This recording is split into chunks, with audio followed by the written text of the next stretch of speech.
قرآن پاک میں سورت کہف ہے. آپ نے اور میں نے اپنا یہ معمول بنانا ہے کہ جب بھی جمعہ آئے اس کی تلاوت کرنی ہے.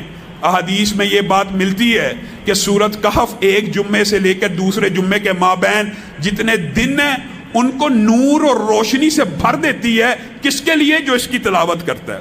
قل اعوذ برب الناس اور قل اعوذ برب الفلق یہ بڑے مجرب ہیں.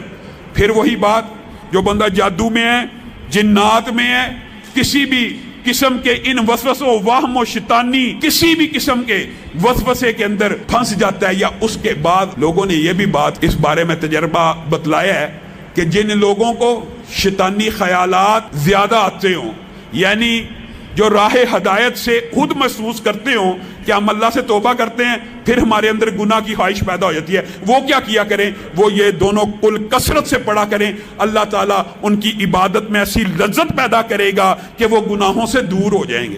تو ہمیں یہ کل پڑھنے چاہیے. خود رسول اللہ صلی اللہ علیہ وسلم کے لیے یہ اترے اور رسول اللہ صلی اللہ علیہ وسلم نے اپنا علاج ان دونوں کلوں کو پڑھ کے کیا.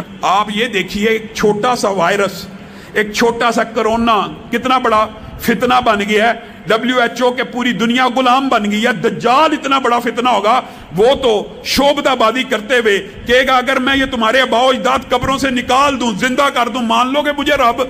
لوگ کہیں گے پھر تو واقعی رب ہوگا. اور وہ شعبدہ بازی سے اپنے ہرکاروں اور شیاطین کی مدد سے اپنے شیاطین کو ان کے والدین کی شکل دے کے قبروں سے زندہ کھڑا کر دے گا. اتنا بڑا فتنہ ہوگا. اور وہی شخص اس کے فتنے سے بچے گا جو سورت کہف کی پہلی 10 آیات پڑھ حفظ کر لے گا نا. دجال آ بھی جائے اس کو صاف پتہ لگ جائے گا کہ یہ دجال ہے، یہ رب نہیں ہو سکتا. تو آپ سب اس کی یاد کی کرنے کی بھی کوشش کریں.